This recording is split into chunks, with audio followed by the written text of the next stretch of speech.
दोस्तों, आप सभी का स्वागत है। हमेशा की तरह आज भी कमेंट बॉक्स में हर हर महादेव लिखकर अपनी उपस्थिति दर्ज कराएं। तो दोस्तों, आज की इस वीडियो में हम बात करेंगे सोमवती अमावस्या के विषय में। कई माताएं और बहनें पूछती हैं कि सोमवती अमावस्या पर पूजा क्यों की जाती है, इसे करने की विधि क्या है और पूजा में परिक्रमा कैसे करनी चाहिए, साथ ही परिक्रमा के दौरान किन सामग्रियों का उपयोग करना चाहिए। आप में से कुछ लोगों का यह भी सवाल है कि क्या पहली बार व्रत कर सकते हैं और इस दौरान कौन कौन सी सावधानियां बरतनी चाहिए। इसके अलावा कई लोग पूछते हैं कि सुहाग का सामान क्या है और क्या इसे खरमास में खरीद सकते हैं।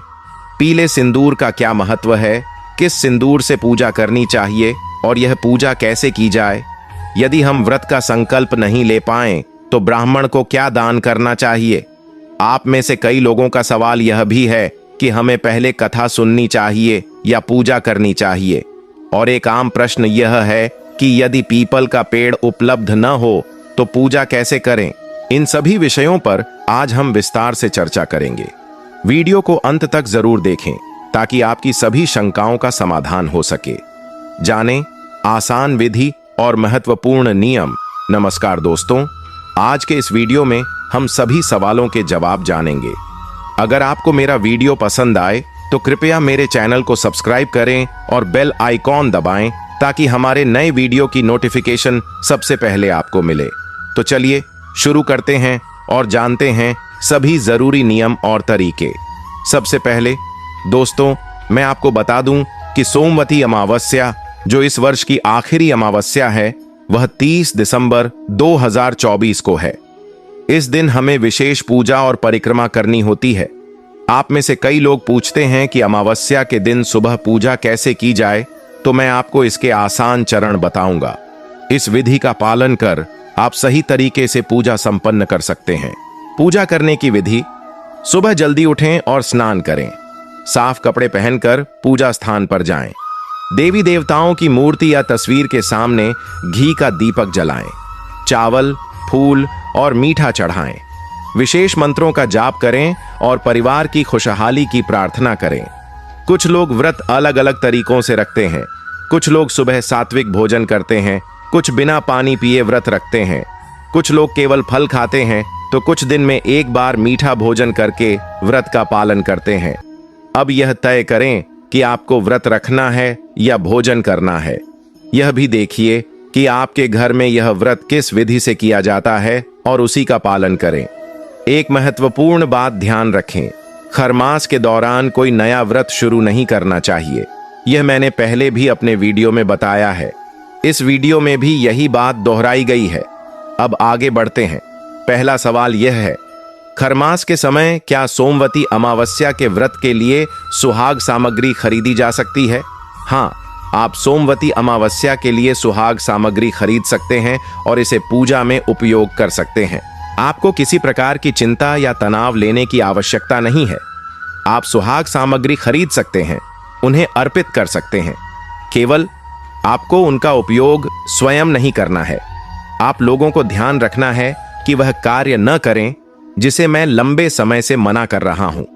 अब आपका अगला प्रश्न यह है कि जैसा कि मैं हमेशा कहता हूं कि सोमवती अमावस्या पर हमें सिंदूर सिद्धुरा से लगाना चाहिए, तो आपको उसे अवश्य लगाना चाहिए। आपका सवाल है कि क्या हर बार हमें नया सिंदूर खरीदना होता है और उससे परिक्रमा करनी होती है? इस बार अगर हम नया सिंदूर न खरीदें तो क्या हम परिक्रमा के सिंदूर का उपयोग कर सकते हैं? इस पर मेरा उत्तर है कि आप नया सिंदूर खरीदने की आवश्यकता नहीं है। आप पूजा के लिए इसे खरीद सकते हैं, लेकिन इसे स्वयं उपयोग करने से बचें। सोमवती अमावस्या पर सिंदूर का प्रयोग और पूजन विधि: आपको वही उंगली अपनी मांग में लगानी है जैसे धोबी को सोना लगाया जाता है। ठीक वैसे ही हमें पूरा सिंदूर लगाना होगा। जो भी लाल या पीला सिंदूर आपके मंदिर में पूजा के लिए रखा हो, उसे एक कागज पर निकाल लें। सिंदूर थोड़ा सा डिब्बे से लें और यह पीला होना चाहिए। सोमवती अमावस्या पर सबसे अच्छा और पीला सिंदूर लगाना चाहिए और इसे पूजा में शामिल करना चाहिए। जिनके पास पीला सिंदूर नहीं है, वे लाल सिंदूर भी ले सकते हैं। इसे कागज में निकालकर अपने साथ ले जाएं। पूजा करें परिक्रमा करें और इसे अपनी मांग में लगाएं। अब सवाल यह आता है कि सुहाग की चीजें दान करें या नहीं। तो देखिए, अमावस्या के दिन सिंदूर और धन दान करना बहुत शुभ माना गया है, इसलिए इसे पूजा विधि में शामिल करें। यह माना जाता है कि यह सिंदूर में बदल जाता है। तो अब आपको क्या करना चाहिए? आप अपनी क्षमता या आस्था के अनुसार सुहाग आइटम्स का दान कर सकते हैं। आपको अपने लिए कुछ न कुछ जरूर अर्पित करना चाहिए। सिंदूर, बिंदी, चूड़ियां, ये आइटम्स आपको खरीदनी चाहिए। चूंकि उपवासी दिवस व्रत आ गया है, आप इन्हें खरीद सकते हैं। इन्हें सिर्फ इस्तेमाल करने के लिए नहीं, बल्कि दान के रूप में भी। और दान में कम से कम सिंदूर का दान जरूर करें। आप इसे कागज पर रखकर भी दान कर सकते हैं, लेकिन आपको इसे जरूर करना चाहिए। आप बिंदी और सिंदूर भी दान कर सकते हैं, आप जैसा चाहें कर सकते हैं। यदि दान देने के लिए कोई स्थान नहीं मिल रहा है, तो आप इन्हें मंदिर में रख सकते हैं और वापस आ सकते हैं। इसके बाद यह आपकी जिम्मेदारी नहीं रहती कि किसने इसे लिया या नहीं। अगर आपको ब्राह्मण नहीं मिलता, तो यदि आटा दान देने का स्थान नहीं है, तो आप पैसे, सिंदूर या बिंदी का दान भी कर सकते हैं। यह बहुत अच्छा है। हमें दान करना चाहिए। साथ ही हमें अपने लिए भी कुछ चीजें अर्पित करनी चाहिए, ताकि वैवाहिक सुख का प्रतीक बन सके। मैंने आपको बताया कि अब आप दान कर सकते हैं और भगवान के लिए सिंदूर ले सकते हैं। इस प्रकार आप सभी को समय निकालकर सब कुछ ध्यान से समझना चाहिए। और दोस्तों, यदि आपको हमारा वीडियो पसंद आए तो चैनल को जरूर सब्सक्राइब करें। अगर यह किसी और की मदद कर सकता है तो इसे जरूर शेयर करें। आपकी एक छोटी सी लाइक हमें बहुत साहस और प्रेरणा देती है, इसलिए चैनल को सब्सक्राइब करें और एक छोटा सा लाइक दें। अगर यह जानकारी किसी और के लिए उपयोगी हो तो कृपया इसे उनके साथ भी शेयर करें। आपकी एक छोटी सी लाइक से हमें बहुत कुछ मिलता है और हम आगे बढ़ते हैं, तो इसे जरूर करें, भूलिए मत।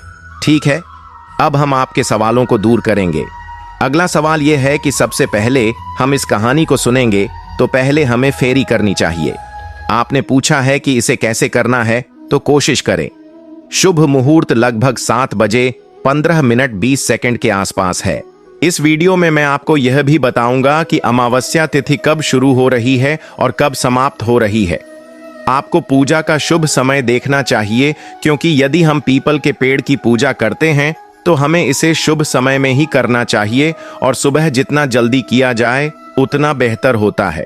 पीपल की पूजा केवल सुबह ही करनी चाहिए, इसलिए आपको इसे 7:30 से पहले करना बेहतर होगा। आप सभी को रात को सारी सामग्री एक जगह इकट्ठा कर लेनी चाहिए और अपने पति के नाम से कुछ सामग्री अर्पित करनी चाहिए। यदि आप कुछ और नहीं कर सकते तो एक वस्त्र जैसे शर्ट या चादर ले सकते हैं। माँ और बहनें, इस पूजा को आप किसी भी सामग्री से कर सकती हैं। जब भी आप पूजा करते हैं तो आपको अपने सभी अनुष्ठान पूरे करने चाहिए, जैसे कि बालों की किरण भरना।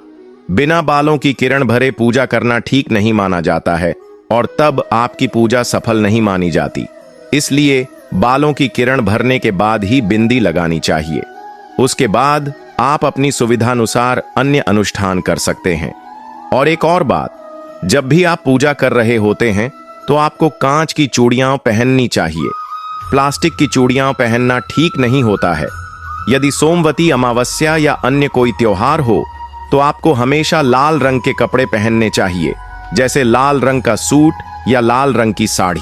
अगर आपके पास लाल रंग नहीं है तो आप पीले कपड़े भी पहन सकते हैं। पीला सूट या पीली साड़ी को और भी ज्यादा शुभ माना जाता है। ये रंग शुभता के प्रतीक माने जाते हैं पूजा पाठ के दौरान। इसके बाद मैं आपको यह भी बताऊंगा कि सबसे पहले आपको क्या करना है, सोमवती अमावस्या के लिए पूजा पाठ कैसे करना है। और इसके बाद इस वीडियो के अंत में हम यह भी जानेंगे कि इसका मुहूर्त कब तक रहेगा और इसका समय कब खत्म होगा। तो आपको इस वीडियो को अंत तक देखना होगा, तभी आप पूरी जानकारी अच्छे से समझ पाएंगे। और दोस्तों, अगर आपने अभी तक चैनल को सब्सक्राइब नहीं किया है तो जरूर सब्सक्राइब करें और इस वीडियो को अपने दोस्तों और परिवार के साथ ज्यादा से ज्यादा शेयर करें। आप इसे हल्दी घोलकर भी कर सकते हैं, ऐसा करना भी ठीक है। सिंदूर से यह बनाना चाहिए, लेकिन यह काम आपको करना है और हम परिक्रमा करने के बाद एक एक करके वस्तु अर्पित करेंगे। तब आप जो भी चाहें वह देख सकते हैं कि किस वस्तु से परिक्रमा करनी है। आप लोग शक्कर का पन्ना मांगते हैं तो यह ठीक है, आप इसे शक्कर के साथ भी कर सकते हैं या 108 बार भी कर सकते हैं। यह संभव हो तो ही 108 बार करें, वरना आप परिक्रमा कर सकते हैं। यह बात साफ है। इसके बाद वहां से वापस आकर बैठिए और कथा सुनिए। कथा सुनने के बाद हम अपने पति के चरणों में प्रणाम करेंगे। हमारे धर्म में यह कहा गया है कि पूजा करते समय वृक्षों और पौधों को हानि पहुंचाना उचित नहीं है। यदि आप पीपल के वृक्ष की शाखा तोड़कर पूजा करते हैं तो यह पूजा पूरी नहीं मानी जाती और उसका फल नहीं मिलता। पूजा करते समय कैसे किसी वृक्ष को नुकसान पहुंचा सकते हैं, इसीलिए पीपल की शाखा को तोड़कर पूजा न करें। ऐसा कभी न करें। यदि आप किसी छोटे पीपल के पौधे को 2-3 दिन पहले देख पाएं तो आप उसे मिट्टी सहित उखाड़कर खुदाई करके एक गमले में लगा सकते हैं। फिर आप उस गमले के आसपास परिक्रमा कर सकते हैं, पूजा कर सकते हैं और बाद में उसे पानी में विसर्जित कर सकते हैं या किसी अन्य स्थान पर रख सकते हैं। आप इसे गमले सहित देख सकते हैं, लेकिन पीपल की शाखा को तोड़ना गलत होगा। यदि पीपल का पौधा न मिले तो आप तुलसी के पौधे से भी पूजा कर सकते हैं। तुलसी के पौधे को लकड़ी के टुकड़े, केले के पत्ते या अन्य किसी चीज पर रख सकते हैं। एक अस्थाई मूर्ति बना सकते हैं और गमले के पास रखकर पूजा कर सकते हैं। फिर आप उसकी परिक्रमा करके पूजा कर सकते हैं। इस तरह से पूजा करें ताकि किसी भी वृक्ष या पौधे को नुकसान न पहुंचे और आपकी पूजा शुद्ध और फलदायी हो। थ्रेड से फेरा करना। आप थ्रेड के साथ 2 बार, 3 बार या 5 बार फेरा कर सकते हैं, यह पर्याप्त है। आप मूंगफली, किशमिश, शक्कर की गोलियां या जो भी चीज आप चाहें का उपयोग कर सकते हैं। बाजार में उपलब्ध बिस्कुट। अगर आप चाहें तो बाजार में छोटे मीठे बिस्कुट भी मिलते हैं जिन्हें आप फेरे के दौरान इस्तेमाल कर सकते हैं। यह एक सरल और आसानी से उपलब्ध विकल्प है। फेरा करने के बाद क्या करें? फेरा करने के बाद इन चीजों को आप किसी ब्राह्मण को दे सकते हैं। यह सबसे सही तरीका है। यदि ब्राह्मण उपलब्ध न हो तो आप इसे बच्चों को प्रसाद के रूप में दे सकते हैं या पक्षियों को खिला सकते हैं। यह सब सरलता से किया जा सकता है और आप इसे अपनी सुविधा के अनुसार कर सकते हैं, लेकिन उद्देश्य यह है कि इन चीजों को दान करके पुण्य अर्जित किया जाए। कुछ बहनें पूछते हैं कि हमने ऑपरेशन करवाया है या हमारी कमर में दर्द है और तुलसी के पौधे के पास जाना कठिन हो जाता है क्योंकि वह गिर जाता है, तो क्या किया जाए? तो आप क्या करें? आप इसे छत पर या आंगन में रख सकती हैं। आप तुलसी को किसी ऊंची चीज पर रख सकती हैं, जैसे ड्रम या टेबल पर। फिर उसे वहां 2 घंटे के लिए रखकर पूजा करें। आपको एक मूर्ति बनानी होगी और वहीं खड़े होकर परिक्रमा करनी होगी। जिस तरह घड़ी चलती है उसी दिशा में हमें परिक्रमा करनी है और फल प्राप्त करना है। इस तरह से सोमवती अमावस्या की पूजा 30 तरीकों से की जाती है। मैंने सब कुछ विस्तार से बताया है। आप लोग भी तुलसी जी के साथ यह विधि कर सकती हैं। बहुत सी बहनों ने पूछा कि पीपल का पेड़ दूर है या हमारे घर के पास नहीं है, तो उसे कैसे करें? इसके लिए मैंने आपको एक तरीका बताया है। सोमवती अमावस्या पर पूजा विधि और नियम। यदि आपके पास छोटे बच्चे हैं तो आप आराम से सो सकती हैं, लेकिन ध्यान रखें कि बच्चे को स्नान कराना सही नहीं माना जाता है, और खासकर जब यह सोमवती अमावस्या हो। अगर लड़कियां भी इस समय पूजा करती हैं तो यह शुभ होता है, लेकिन महिलाओं को इस दौरान विशेष ध्यान रखना चाहिए। पूजा के दौरान अगर आपको कोई विशेष कार्य करना हो तो इस बात का ध्यान रखें कि ये सब नियम सही तरीके से पालन किए जाएं। आपको चिंतित होने की आवश्यकता नहीं है। अगर आपको पूजा करनी है तो इसे मानसिक रूप से किया जा सकता है। यदि आप मासिक धर्म में हैं तो आप मानसिक रूप से पूजा कर सकती हैं और अपने पति को सम्मान देने के लिए उन्हें सलाम कर सकती हैं। इस दौरान आप किसी भी पूजा में भाग नहीं ले सकती हैं, लेकिन अगर आपके आसपास कोई पूजा कर रहा है तो आप उनकी पूजा को देखकर कुछ फल या सुहाग की वस्तु चढ़ा सकती हैं और मन से उनके लिए शुभकामनाएं भेज सकती हैं। गर्भवती महिलाएं अगर घर पर पूजा करती हैं तो यह बहुत अच्छा होता है। उन्हें तुलसी जी के साथ पूजा करनी चाहिए और बाहर जाने की कोई आवश्यकता नहीं है। घर पर ही तुलसी जी के पास बैठकर पूजा करने से यह पुण्य की प्राप्ति होती है। इन नियमों का पालन करके हम अपनी पूजा को सही तरीके से कर सकते हैं और यह पूजा हमें मानसिक शांति और सुख प्रदान करती है। अगर पूजा करनी है तो उसे करना चाहिए, फिर उसे दोबारा न लगाएं। कुछ लोग पूछते हैं कि क्यों नहीं लगाया गया। इसका नियम यह है कि इसे न लगाना ही उचित है, लेकिन अगर यह आपकी इच्छा है तो आप इसे लगा सकते हैं। अगर नहीं लगाया गया तो आपको घर पर पूजा करनी होगी।